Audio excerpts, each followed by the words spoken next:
नमस्कार आमी ज्योतिष सम्राट विनय शास्त्री। आज के आमार भिडियोर आलोच्य विषय राहुर राशि परिवर्तनेर फले वृश्चिक राशि बा लग्नेर जातक जातिकादेर ओपर किरूप प्रभाव विस्तार करबे। राहुर प्रभाव एकटू सांघातिकई बला जाय, कारण राहु पुरो एक्सेपशनल। मानुष जा चाय जा साधारण तार थेके एकटू बाइरे। मानुषेर मध्य लोभ लालसा आशा आकांक्षा एइगुलोके अतिमात्राय बाड़ानोई होच्छे तार काज। এই বাড়াতে বাড়াতে এমন একটা জায়গায় যায় আনলিমিটেড হয়ে যায়, তখন সে তার কার্য সিদ্ধি করতে পারে। তাই আমার প্রথম কথা হচ্ছে, যখনই যা করবেন অতিমাত্রায় করবেন না। অতিমাত্রায় করলেই জানবেন রাহুর প্রভাব আপনার উপরে ভীষণ পড়েছে। যেমন আমরা কোনো নেশা করি বা লটারি কাটি বা শেয়ার মার্কেট বা মদ্যপান করা বা নারী নেশা বা বই পড়ার নেশা বা অর্থ উপার্জন করার নেশা, এই নেশা ভালো, নেশা নয়, এটা প্রয়োজন আমার আকাঙ্ক্ষা পূর্ণ করা। কিন্তু যখন এই আকাঙ্ক্ষা পূর্ণটা অতিমাত্রায় হয়ে যায়, তখন সেটা নেশা বা লোভে পরিণত হয়। আর রাহু তখনই পতন সৃষ্টি করে। অর্থাৎ আপনি একটা লটারি পেলেন, বেশ পেলেন, 1 লাখ 2 লাখ 5 লাখ যাই পেলেন পেলেন, আপনি যদি বুঝতে পারেন যে এটা আমাকে রাহু দিয়েছে, কারণ রাহু হঠাৎ দেয়, রাহু লটারি দেয়, রাহু শেয়ার মার্কেট দেয়, এইবার থেমে যান, আর কাটবেন না। তাহলে জানবেন আপনি গেইন করলেন। কিন্তু আবার যদি যান তাহলে আপনার পতন নিশ্চিত। তাই রাহুর কাজ হচ্ছে নেশা লোভ লালসাকে প্রভাবিত করা। সেই লালসা যাই হোক, অর্থের হতে পারে, জ্ঞানের হতে পারে, কামের হতে পারে, তাতে তার কিছু এসে যায় না। অতিমাত্রাটা করতে পারলেই তার লাভ। যদি জাতকের এই লালসাকে আনলিমিটেড করতে পারে, তখন তার মধ্যে পতন সৃষ্টি করতে পারবে। রাহু অহংকার তৈরি করে, অহংকারী পতনের মূল। অহংকার তৈরি করে, এই অহংকার এত মাত্রায় নিয়ে যায় যা পতন নিশ্চিত। সুতরাং একটু উপলব্ধি করার চেষ্টা করবেন যাতে আমি কোন পর্যায়ে যাচ্ছি। অতি না কথাটা যদি না ব্যবহার করা হয়, রাহু আপনার ক্ষতি করতে পারবে না। যারাই দেখবেন অতিরিক্ত করেছে, যতক্ষণ সে অতিরিক্ত এই ঘোরে বা নেশাই বা লোভে থাকবে, ততক্ষণ সে উপলব্ধি করতে পারবে না যে আমি ভুল করছি, না আমি ঠিক করছি। আর রাহু তো জানেন অতৃপ্ত তার ক্ষুধা, তার ক্ষুধা তো কোনো দিন মিটবে না। ফলে আনলিমিটেড জায়গায় পাহাড়ের উপরেও যেতে যেতে যেতে খুব ভালো লাগছে, আনন্দ লাগছে, যেতে যেতে যখন শেষ চূড়ায় গেলেন তখন আপনাকে ফেলে দেবে, এবং সে ফেলে দেওয়াটা হঠাৎ। যার জন্য বি কেয়ারফুল। আপনাদের চতুর্থে রাহু, তাহলে পঞ্চম থেকে যখন চতুর্থে এলো, পঞ্চমের মুক্তি ঘটেছে। প্রেম প্রীতি ভালোবাসা, সেখানে অশান্তি জটিলতা, সন্তান নিয়ে সমস্যা, এডুকেশনের সমস্যা, এইগুলো সমস্তই জটিলতা সৃষ্টি করেছিল। এখন পঞ্চম থেকে যখন চতুর্থে চলে এলো, তখন ওই যে নেগেটিভিটিগুলো সব কেটে গেল।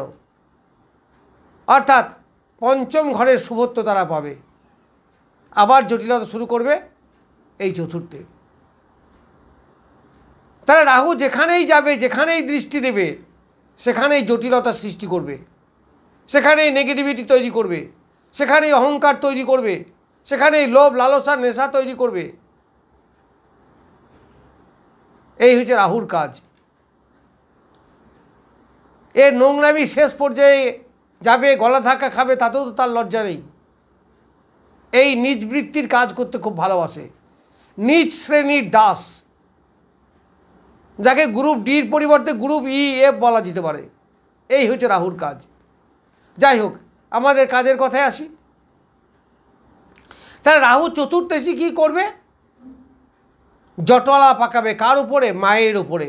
মায়ের শরীর স্বাস্থ্য, মায়ের পায়ের সমস্যা, মায়ের নার্ভের প্রবলেম, মায়ের মন মানসিকতা, এইগুলো তার মধ্যে প্রভাব বিস্তার করবে।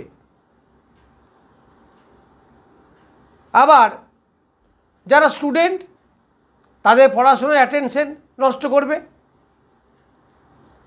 কারণ রাহু ভীষণ অমনোযোগী করে, তাই তাদের পড়াশুনো নষ্ট করবে। আবার ষষ্ঠের একাদশ হচ্ছে এই চতুর্থ, ফলে জমি জায়গা ঘর বাড়ি ইত্যাদি নিয়ে সমস্যা, মামলা মকদ্দমা হতে পারে। রাহু ভীষণ মামলা মকদ্দমা কোর্ট কাচারি করায়। রাহুর দশা চলাকালীন দেখবেন ম্যাক্সিমাম লোক বিশাল ঝগড়া ঝামেলা, এমনকি শেষকালে কোর্ট পর্যন্ত যেতে হয়েছে। সুতরাং রাহু চতুর্থে এলে এইগুলো থেকে সাবধান থাকবেন। তবে একটা ভাগ্যের বিষয় বা সৌভাগ্যের বিষয় যে দেবগুরু বৃহস্পতি বৃষ থেকে যখন মিথুনে প্রবেশ করছে 14 তারিখে, তখন যে যে জায়গাগুলোয় বসছে এবং মিথুনে বসছে, দৃষ্টি দিচ্ছে কোথায়? তুলাতে, আর দৃষ্টি দিচ্ছে ধনুতে, আবার দৃষ্টি দিচ্ছে কুম্ভে, অর্থাৎ ওই চতুর্থ স্থানে। তা যেখানে রাহু বসছে সেখানে বৃহস্পতির দৃষ্টি, আবার যেখানে রাহুর পঞ্চম দৃষ্টি পড়ছে সেখানে বৃহস্পতির পঞ্চম দৃষ্টি পড়ছে। আবার দশমে তাহলে কেতু হয়, আবার অষ্টমে বৃহস্পতি নিজে বসেছে, আবার রাহুর নবম দৃষ্টি ওখানে পড়ছে। তাহলে মেন জায়গা চতুর্থ, দ্বাদশ এবং অষ্টম, যে যে জায়গাগুলো রাহু বিপদ আনতে পারে বেশি, সেই জায়গাগুলোকে কন্ট্রোল করবে কিন্তু বৃহস্পতি। এটাই আমাদের সৌভাগ্যের বিষয়। কারণ চতুর্থে সে মায়ের সমস্যা তৈরি করবে না, অতটা করতে পারবে না, কারণ রাহু কন্ট্রোল হবে কার দ্বারা? বৃহস্পতি দ্বারা, কারণ বৃহস্পতি নবম দৃষ্টি দিচ্ছে। আর রাহুকে একমাত্র কন্ট্রোল করতে পারে বৃহস্পতি। অর্থাৎ ওই রাহুর উপরে বৃহস্পতি যখন দৃষ্টি দেবে, রাহুর কিন্তু কুপ্রভাব অনেক কমে যাবে, ফলে ভয় পাওয়ার কিছু নেই। শুনুন, রাহু কেতু মঙ্গল শনি যাই বলুন না কেন, এই গ্রহগুলো তো সর্বদাই মুভমেন্ট করছে, খারাপ জায়গায় ভালো জায়গায় যাচ্ছে, তাতে বিরাট চিন্তার কিছু নেই। কারণ যদি রাহু খারাপ জায়গায়, কেতু খারাপ জায়গায়, শনি খারাপ জায়গায় গিয়ে বিরাট ক্ষতি করতো, তাহলে তো আমাদের বিশ্বব্রহ্মাণ্ড সব মরে যেত, আমরা সবাই মরেই যেতাম। কঠিন রোগ দেবে, তো সবাই কি কঠিন রোগ দেবে? না, ভয় পাওয়ার কোনো কারণ নেই। যেমন রাহু একদিকে সমস্যার সৃষ্টি করবে, আবার বৃহস্পতিও দেখবেন তার প্রতিকারে সেখানে দৃষ্টি দিয়ে সমস্যা মুক্ত করবে। সুতরাং নেগেটিভ যেমন আছে, পজিটিভও তেমনি আছে। যেখানে সমস্যা আছে তার সমস্যা সমাধানের ব্যবস্থাও আছে। সুতরাং ভয় পাওয়ার কোনো কারণ নেই। তবে আমি বলবো, সতর্কতা অবলম্বন করতে তো ক্ষতি নেই। তাই রাহুকে আমাদের জ্যোতিষের ভাষায় মোটামুটিভাবে কুম্ভ রাশিকে তার স্বক্ষেত্র ধরা হয়, কারণ রাহু কেতুর তো নিজস্ব কোনো ঘর নেই। এই কুম্ভ রাশিকে রাহু স্বক্ষেত্র বলে আমরা অনেকেই বিবেচনা করি, বা এরকম একটা মত প্রচলন আছে। তাহলে লগ্ন বা রাশির চতুর্থে রাহু বসে মন মানসিকতার একটু অস্থিরতা আনবে, মায়ের একটু সমস্যার সৃষ্টি করবে, পড়াশুনোর একটু অ্যাটেনশনে ডিস্টার্ব করবে। কিন্তু দেবগুরু বৃহস্পতি যেহেতু ওখানে দৃষ্টি দিচ্ছে, ফলে খুব একটা বেশি যে করবে তা করবে না। সুতরাং ভয়ের কোনো কারণ নাই। স্টুডেন্টরা হয়তো ভাববে, বাবা মা হয়তো ভাববেন, আমার ছেলের চতুর্থে রাহু এসছে, তার ছেলে তার পড়াশুনো করবে না। না না, তা নয়। আমি বলবো অলওয়েজ বি কনসাস, সতর্ক থাকবেন যে এই সময় একটু মন মানসিকতা ভাঙবে, পড়াশোনায় খুব একটা ভালো লাগবে না, আমি তো জানি, তাহলে আমি সতর্কতা অবলম্বন করব, এটাই তো স্বাভাবিক। এরপর রাহু দৃষ্টি দিচ্ছে তুলাতে রাহুর পঞ্চম দৃষ্টি, কারণ রাহু ক্লকওয়াইজ পঞ্চম দৃষ্টি। তাহলে বৃশ্চিক রাশি বা লগ্নের দ্বাদশ স্থান, তা দ্বাদশ স্থান, সেখানে রাহুর দৃষ্টি খুব ভয়ঙ্কর ব্যাপার, কারণ দ্বাদশ থেকে জেল, জরিমানা, হসপিটাল, দ্বাদশ থেকে শয্যা সুখ, শব্দ নষ্ট হয়ে যাবে। না, কখনই না, তা হবে না। কেন হবে না?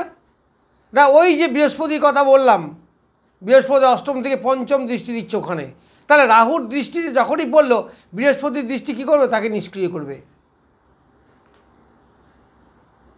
ফলে ক্ষতি করতে পারবে না, শয্যা সুখের ব্যাঘাত ঘটবে না, হসপিটালাইজেশন হতে হবে না, জেল জরিমানাও যেতে হবে না, কারণ ওই বৃহস্পতি এই বৃশ্চিক রাশি বা লগ্নের সাপেক্ষে সব থেকে শুভ গ্রহ। যদিও অষ্টমটা নেগেটিভ জায়গা বটে, তবুও তার দৃষ্টি কিন্তু এইগুলোকে প্রোটেকশন করবে। তা রাহু কি সব খারাপ দেয়? রাহু কিচ্ছু ভালো দেয় না, অনেক ভালো দেয়, অনেক কিছু দেয়। রাহুকে আমরা নিতে পারি না, কেতুকে আমরা নিতে পারি না, শনিকে আমরা নিতে পারি না। কেন নিতে পারি না? কেন? রাহু যখন দ্বাদশে দৃষ্টি দিল, বা দ্বাদশে আসবে, বা দ্বাদশ কানেক্ট করলো, তাই দ্বাদশ থেকে আমাদের বিদেশ, দ্বাদশ থেকে দূর দেশ, দ্বাদশ থেকে জন্মভূমি থেকে দূরে বোঝাই, এইগুলো তো। তাহলে আপনার ছেলেকে বা যার মানে দ্বাদশে বৃহস্পতি রাহু দৃষ্টি দিচ্ছে, সে যদি স্টুডেন্ট হয় তাকে বাইরে পাঠিয়ে দেন, হোস্টেলে পাঠিয়ে দেন, দেখুন দারুণ পড়াশুনো হবে। যারা কর্ম করছেন বা কর্ম পেতে চাইছেন, দূরে কর্ম করতে চলে যান। চাকরি যারা করেন তাদের তো বদ্ধ, যেখানে দেবে সেখানে থাকতে হবে, কিন্তু যারা প্রাইভেট জব করছেন বাইরে চলে যান, অনেক দূরে চলে যান। আর বিদেশ যদি যেতে পারা যায় সে তো আরও ভালো, কারণ যত দূরে যাবে তত ভালো। আবার রাহু হচ্ছে বায়ুতত্ত্বের গ্রহ, রাহু হচ্ছে সাডেন, হঠাৎ, যার ধৈর্য খুব কম, এখনই চাই তো চাই। তাহলে আপনি যখন জানেন যে রাহু এখন প্রভাব বিস্তার করছে, সুতরাং আমি একটু বুঝে পা ফেলব,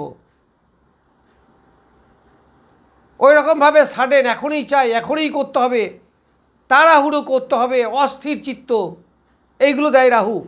আপনি ধৈর্য ধরুন, আস্তে আস্তে চলুন, একটু ভেবে চিনতে পা ফেলুন, কিচ্ছু ক্ষতি হবে না।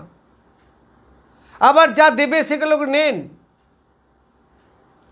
কিন্তু নিতে নিতে নিতে নিতে যেন মাঝ নদীতে আপনাকে নিয়ে যেতে না পারে, এটা কিন্তু মনে রাখবেন। কারণ রাহু প্রথমে দেয়, লটারিতে অল্প কিছু দিল, অল্প কিছু দিল, অল্প কিছু দিল, এই করতে করতে আপনি বাড়ি ঘর সব বিচে ফেললেন ওই লটারির জন্য। ওই জায়গাটাই কিন্তু রাহু নিয়ে যাবে, অহংকার সৃষ্টি করবে, লোভ সৃষ্টি করবে, নেশা সৃষ্টি করবে। মনে রাখতে হবে আমি কতটা জলে এসেছি, আমি কি আউট অফ কন্ট্রোল হয়ে যাচ্ছি, একটু ভাবতে হবে। কারণ চতুর্থে রাহু মনের জায়গায় বসে আছে, আপনার মনের মধ্যে অস্থিরতা তৈরি করবে। আর সেইগুলো কোন দিকে ক্ষতি করবে? এই দ্বাদশে ক্ষতি করবে, আপনাকে অশান্তির মধ্যে নিয়ে গিয়ে জেল হাজতে ভরার চেষ্টা করবে, শরীরের উপর টর্চার করে অসুস্থ হয়ে হসপিটালাইজেশন করবে, কারণ দ্বাদশ থেকে হসপিটাল, দ্বাদশ থেকে জেল। আবার এই রাহু পরক্রিয়া তৈরি করতে পারে, বুঝতে পারছেন? অর্থাৎ নতুন কোনো সম্পর্কে আবদ্ধ হওয়া। এরা ভীষণ ছলনাময়, তো তার স্ত্রী বা স্বামী চট করে বুঝতেই পারবে না যে আমার স্বামী বাইরে কিছু করছে, কিছু বাইরে সম্পর্ক তৈরি করেছে। এইটাই রাহু করে,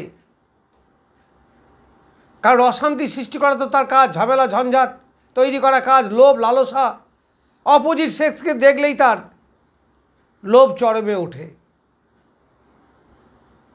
সেদিক থেকে সাবধান থাকবেন। যাদের রাহু দশা চলছে, রাহু যাদের পঞ্চমে, রাহু যাদের চতুর্থে মনের জায়গায়, তারা এগুলো থেকে সাবধান থাকবেন। আর বৃহস্পতি তো অনেক প্রোটেকশন আমরা করছেই, তাহলে সব মিলিয়ে ভয়ের কোনো কারণ নেই, একটু সতর্কতা অবলম্বন করা দরকার আছে। এই রাহু চতুর্থে থাকলে দশমে হয় কেতু, তার দশম স্থানের পরিবর্তন ঘটাবে। রাহু খুব পরিবর্তন ঘটায়, যদিও রাহুর সপ্তম দৃষ্টিকে অনেকে গুরুত্ব দেন, অনেকে দেন না, কিন্তু দশমে কেতু, এতে তো কোনো সন্দেহ নেই, কারণ রাহু কেতু অলওয়েজ 180 ডিগ্রি অ্যাক্সিসে থাকে। তাহলে দশমে যদি কেতু হয়, তাহলে কর্মের মধ্যে জটিলতা তৈরি করবে। কিন্তু দশম উপজয় স্থান, যে কোনো অশুভ গ্রহ, বিশেষ করে রবি, শনি, রাহু, কেতু, মঙ্গল, এরা অশুভ জায়গায় ভালো ফল দেয়। তা দশম তো উপজয় স্থান, তাহলে কেতু নিশ্চয়ই ভালো ফল দেবে, ফলে অত জটিলতা আসবে না। জানি না আপনারা বিভিন্ন ভিডিওতে রাহুর গোচর ফল দেখছেন, আপনারাই বলবেন কারটা কত যুক্তিগত। তাহলে দশমে কেতু ভালো ফল দেবে, ভালো, খুব ভালো না দিলেও, কারণ নৈসর্গিকভাবে তো অশুভ গ্রহ, খুব ভালো না দিলেও ক্ষতি কিছু করবে না, কারণ ওটা উপচয় জায়গা। আবার কর্মে প্রসারণ হতে পারে, তবে সে ভরসাটাও একটু কম, কারণ রাহুর ডিটাচমেন্ট তৈরি করে, রাহু সংকোচন করে, প্রসারিত করে না। প্রসারিত করে রাহু, প্রকাশ করে রাহু, আর কেতু থাকে সুপ্ত। কিন্তু ওই দশমের একাদশ, অর্থাৎ অষ্টম, দশমের একাদশ, তা দশমের ক্ষতি করতে গেলে একাদশকে দুর্বল হতে হয়। আবার পঞ্চমকেও দুর্বল হতে হবে, অত কারণ ভিডিওতে বলা ঠিক উচিত হবে না। যাই হোক, তাহলে পঞ্চম থেকে তো আপনার রাহু সরে গেছে, আবার এদিকে অষ্টমও বৃহস্পতি এসছে, তাহলে দশমের তো কোনো ক্ষতি হবে না, দশের তো প্রোটেক্টেড হয়ে আছে। দেখুন না, দশমের অষ্টম হচ্ছে পঞ্চম, আবার দশমের একাদশ হচ্ছে মিথুন রাশি, যেখানে বৃহস্পতি বসে আছে, তাহলে দশম ঘরটা প্রোটেকশন দিয়েছে, ফলে কর্মের কোনো ক্ষতি হবে না। এদিকে একটু সতর্কতা সর্বদাই অবলম্বন করবেন, কারণ অশুভ গ্রহ আমি বলেছি। কর্মের পরিবর্তন হবে, ট্রান্সফার হতে পারে, দূরে যাবেন, ট্রান্সফার হলে দূরে যাবেন, যত দূরে যাবেন তত আপনার লাভ। ছেলে যদি বাইরে কোথাও পড়তে যায়, সন্তান পাঠিয়ে দেন, তাতে তার অনেক লাভ। দেখবেন কোনো অ্যাটেনশন নাই, কিন্তু যেই বাইরে গেছে, যেই হোস্টেলে গেছে, দেখবেন টোটালটাই পাল্টে গেছে, যেটা বাড়িতে ভালো হচ্ছিল না। এইবার আমি যাব অষ্টমে। তাহলে অষ্টম নেগেটিভ হাউস, এখানে রাহুর দৃষ্টি যেমন পড়েছে, দেবগুরু বৃহস্পতিও তেমনি বসে আছে। রাহুর সঙ্গে বৃহস্পতি কিন্তু অনেক জায়গায় মিল আছে, যেমন রাহু যে কোনো জিনিসকে বাড়িয়ে দেয়, Rahu can never be mediator, সে মধ্যস্থতা নয়, হয় খুব কমিয়ে দেবে, না হলে অতিরিক্ত বাড়িয়ে দেবে। কেতু খুব কমিয়ে দেয়, রাহু খুব বাড়িয়ে দেয়, তাহলে বৃদ্ধি করবে রাহু, আবার বৃহস্পতি মানে বৃহস্পতি সেও বাড়িয়ে দেবে, ফলে এদের বাড়িয়ে দেওয়া কাজ। অষ্টমে রাহু আয়ু বৃদ্ধি করে, কারণ তার বাড়িয়ে দেওয়া কাজ। অষ্টমে বৃহস্পতি আয়ু বৃদ্ধি করে, কারণ বৃদ্ধি করা হচ্ছে কাজ, বৃহস্পতি, তাহলে তার আয়ু বাড়বে। তাহলে আয়ু বাড়বে বলতে এখানে শরীর স্বাস্থ্য ভালো থাকবে। আয়ু তো আমরা বাড়াতে পারি না, সে তো বিধাতার হাত, কিন্তু শরীর স্বাস্থ্য ভালো থাকবে, রোগমুক্ত হবে। তবে ঋণ থেকে সাবধান, কারণ রাহু ব্যাপক ঋণ করায়। অষ্টম থেকে ঋণের বিচার হয়, আবার অষ্টম থেকে সাডেন বিচার হয়, হঠাৎ কিছু প্রাপ্তি, সেটা রাহু দিতে পারে। আবার বৃহস্পতি বসে আছে, ফলে লটারি কাটবেন, শেয়ার মার্কেটে যাবেন, তবে লিমিট কিন্তু ছাড়াবেন না, এটা কিন্তু কখনই না। ঋণ কখনই নেবেন না, কারণ ঋণ নিলে সেই ঋণ শোধ করা খুব মুশকিল হয়ে যাবে, কারণ অষ্টমে রাহুর দৃষ্টি আছে, এটা করবেন না। যারা রিসার্চ লেভেলের স্টুডেন্ট তাদের পক্ষে খুব ভালো, রিসার্চ ওরিয়েন্টেড কাজ রাহুর ভালো হয়। আবার সেখানে দেবগুরু বৃহস্পতি বসে আছে, আবার বৃশ্চিক রাশি বা লগ্ন সাপেক্ষে দেবগুরু বৃহস্পতি পঞ্চমপতি, বিদ্যার কারকগ্রহ, অর্থের কারকগ্রহ। যাদের উত্তরাধিকারী সূত্রে অর্থপ্রাপ্তি আছে, কোনো মৃত ব্যক্তির অর্থ পেতে পারেন, তারা পাবেন, কারণ অষ্টম তো আয়ুর ঘর, মৃত্যুর ঘর। ধরুন আপনার কেউ সে মারা গেলে তার উত্তরাধিকারী সূত্রে আপনি সব পেয়ে যাবেন। এরকম মামা মাসি পিসি কাকা কাকিমা অনেকে তো থাকে, যদি সম্ভাবনা হয় পেতে পারেন, কারণ রাহু সডেন অর্থ দেয়। রাহু অর্থ দিতে পারে ভালো, রাহু ব্রেকআপ করে রিলেশন, খুব রিলেশন ব্রেকআপ করে। পঞ্চমে রাহু গেল, প্রেম প্রীতি নিয়ে ঝামেলা ঝঞ্ঝাট সৃষ্টি করলো। তৃতীয় রাহু গেল, ভাই বোনের মধ্যে ব্রেকআপ হয়ে গেল, ঝগড়াঝাটি অশান্তি লেগে গেল। নবমে রাহু গেল, বাবার সঙ্গে ছেলের অশান্তি, এইগুলো ঘটে, খুব রিলেশন ডিস্টার্ব করে। তাহলে এইগুলো পেতে পারেন। এইবার দ্বাদশে রাহু, রাহুর দ্বাদশ দৃষ্টি কোথায়? সেটা মিনে, যে ঘরে আগে রাহু ছিলেন সেই দ্বাদশ দৃষ্টি। এই দ্বাদশ দৃষ্টির গুরুত্ব অনেকে দেন, অনেকে দেন না। অনেক জ্যোতিষী এর দেন, অনেকে দেন না, কারণ দ্বাদশ মানে তো দূর, দূরে তো রাহু ভালো ফল দেয়, খারাপ তো দেয় না। তাহলে রাহুর দ্বাদশ দৃষ্টি মানে আপনার পঞ্চমে পড়বে, বৃশ্চিক রাশি বা লগ্নে জাতকদের। ফলে ট্রাভেলস এলেও আমার মনে হয় সেরকম বেশি আসবে না। তবে সন্তানের মধ্যে একটু ডিস্টার্ব করে, কাছাকাছি যারা থাকবে তাদের একটু ডিস্টার্ব থাকবে, থাকলেও থাকতে পারে। রাহুর দ্বাদশ দৃষ্টি। তবে কর্মের ক্ষেত্রে খুব ভালো। যারা বাইরে যাচ্ছেন দূরে কর্ম করবেন। এছাড়া কাছে যদি যারা কর্ম করেন, বাড়ির কাছাকাছি যারা কর্ম করেন, তাদের কর্মে কিন্তু ডিস্টার্ব আসতে পারে বা আসবে। তবে এটা বৃহস্পতির ঘর, তো সেই বৃহস্পতি এই পঞ্চমের চতুর্থে বসে আছে বৃহস্পতি। তাহলে পঞ্চমের কেন্দ্রে যেহেতু বসে আছে, অষ্টমের নেগেটিভ বটে, কিন্তু পঞ্চম ভাবের কাছে তো নেগেটিভ নয়।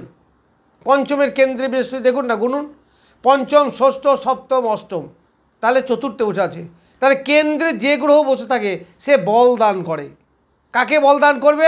ওই পঞ্চম ঘরকে, কারণ বৃহস্পতি পঞ্চম ঘরের মালিক, সে তার কেন্দ্রে বসে আছে। তাহলে পঞ্চম ঘরকে বলশালী করবে। তাহলে রাহু যে নেগেটিভ দৃষ্টি দিচ্ছে তাকে প্রোটেক্ট করবে। তাহলে মোর অর লেস আপনারা দেখুন, রাহু যেখানে এলো সেখানে বৃহস্পতির নবম দৃষ্টি আছে, অর্থাৎ রাহুর উপরে বৃহস্পতির দৃষ্টি।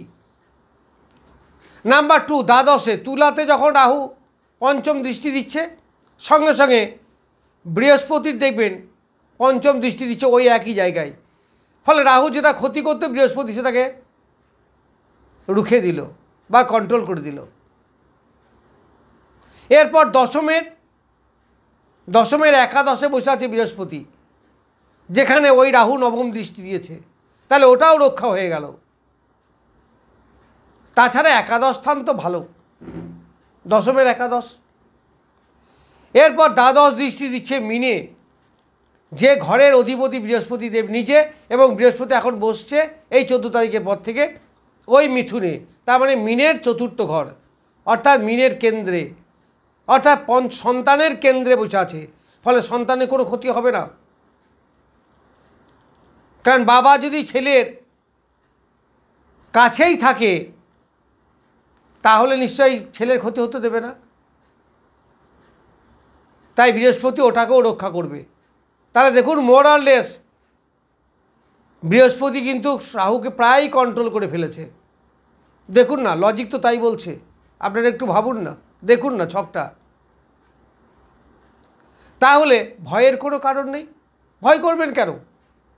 রাহু আর কেতু, শনি, মঙ্গল যেই হোক না কেন, দেখুন সব কিছু ভালো পাওয়া যায় না, ভালোর সঙ্গে সঙ্গে খারাপও থাকে। তবে আমি অনুরোধ করব, বা আমি আমার অ্যাডভাইস বলতে পারেন, যেভাবেই নেবেন অনুরোধ, লোভ, লালসা, অহংকার, নেশা, এই কটা থেকে আপনি সাবধান থাকবেন। কারণ এই কটা যদি, লোভ, লালসা, নেশা, অহংকার, এইগুলো যদি আপনার মধ্যে সৃষ্টি করতে না পারে, তাহলে রাহু কোনো ক্ষতি করতে পারবে না। কারণ রাহু এর মাধ্যমেই পতন সৃষ্টি করে। আমাদের ক্লাসে স্যাররাও বলতেন, যখনই তুমি কোনো কিছু বাড়াবাড়ি করে ফেলছো, তখনই তুমি ভাববে যে রাহুর প্রভাব আমার মধ্যে পড়েছে, সাবধান হয়ে যাও। লোভ ত্যাগ করো, নেশা ত্যাগ করো। যদি ত্যাগ করতে না পারো, লিমিটেশনে নিয়ে এসো, তাহলে কোনো ক্ষতি তোমার হবে না। যাই হোক, আমি নক্ষত্র সম্বন্ধে একটু বলি, দিয়ে শেষ করবো, ভিডিও অনেক বড় হয়ে গেছে। এই বৃশ্চিকের মধ্যে 3টে নক্ষত্র কাজ করে। একটা হচ্ছে বিশাখা, 2 নম্বর হচ্ছে অনুরাধা, আর 3 নম্বর হচ্ছে জ্যেষ্ঠা। তাহলে বিশাখা যাদের জন্ম নক্ষত্র, বিশাখা মানে বৃহস্পতির নক্ষত্র,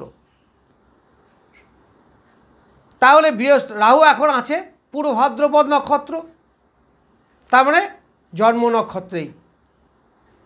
তার জন্ম নক্ষত্রে যখন অশুভ গ্রহ আসে, তখন শরীরে ডিস্টার্ব করায়, এটা সাধারণ ব্যাপার। ফলে যাদের জন্ম নক্ষত্র বৃহস্পতি নক্ষত্র, অর্থাৎ বিশাখা নক্ষত্রে যাদের জন্ম, তারা শরীরের প্রতি একটু যত্ন নেবেন, গাড়ি ঘোড়াটা একটু সতর্কভাবে চালাবেন। আমি বলি অলওয়েজ বি কেয়ারফুল। আপনি কেয়ারফুল থাকলে আপনার পা স্লিপ করবে না, আর পা স্লিপ যদি না করে তাহলে দুর্ঘটনা ঘটবে না। সুতরাং সতর্কভাবে চলবেন। এইবার 17 অনুরাধা। অনুরাধা নক্ষত্রে যাদের জন্ম, অনুরাধা শনির নক্ষত্র, অনুরাধা যাদের জন্ম নক্ষত্র, তাদের অতিমিত্র নক্ষত্র হচ্ছে ওই পূর্ব ভাদ্রপদ, যেখানে রাহু এসেছে। তাহলে অতিমিত্রে যখন কোনো গ্রহ আসবে, সে যে গ্রহই হোক, আপনাকে দারুণ ভালো ফল দেবে। কারণ মিত্র থেকেও অতিমিত্র, তার মানে friend, good friend, best friend. এই বেস্ট ফ্রেন্ড তার মানে আপনাদের কাছে যাদের 17 নক্ষত্র জন্ম, তাদের বেস্ট ফ্রেন্ডের জায়গায় এসছে রাহু, তাহলে আপনার ভালো ফল দেবে। বন্ধু কি কারো ক্ষতি করে? করে না তো। তাহলে আপনাদের ভয়ের কোনো কারণ নেই, কোনো কারণে, বরং কিছু পেতে পারেন, তবে পাওয়াটাও সাবধানে। কারণ ভালো ভালো ডেকে নিয়ে গিয়ে বিপদেও ফেলে। তাই যেটা পাবেন সেটা নেবেন, লোভ লালসা তৈরি করবেন না। এইবার 18 জ্যেষ্ঠা নক্ষত্রে যাদের জন্ম, তাদের কাছে ওই 25 বা পূর্ব ভাদ্রপদ নক্ষত্র হচ্ছে মিত্র নক্ষত্র। তাহলে মিত্র মানে সাপোর্টিং, হেল্প, গাইড, এইগুলো তো। তাহলে তারাও ভালো উপকার পাবে। যতদিন রাহু এই পূর্ব ভাদ্রপদ নক্ষত্রে থাকবে, ততদিন এই 3টে নক্ষত্রই মোটামুটি ভালো ফল পাবে।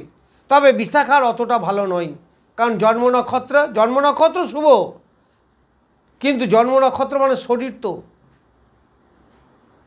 সেখানে রাহু একটু ডিস্টার্ব করলেও করতে পারে। বিশেষ করে গ্যাস অম্বলের সমস্যা, লিভারের প্রবলেম, এইগুলো আনতে পারে। আর 17, 18 তো মিত্র এবং অতিমিত্র, ফলে এরা তো খুবই ভালো ফল পাবে। সুতরাং বৃশ্চিক রাশি বা লগ্নের জাতকদের ভয়ের কোনো কারণ নেই। যাই হোক, একজন জ্যোতিষ মানে ফ্রেন্ড, ফিলোসফার অ্যান্ড গাইড। সুতরাং আমি মনে করি আমার এই কথাগুলোকে যদি আপনি একটু মাথায় রাখেন, তাহলে আপনি বিপদে পড়বেন না। সব সময় পাথর পড়তে হবে, কবচ পড়তে হবে, এটা তো কথা নয়। আপনি আমার এইগুলোকে মেনে চলুন, সতর্কভাবে চলুন, কোনো ক্ষতি হবে না। ঈশ্বর আপনাদের মঙ্গলই করবেন। যাই হোক, আমি আমার এই বৃশ্চিক রাশি জাতক জাতিকাদের শুভ কামনা করে আজকের মতো ভিডিও শেষ করছি।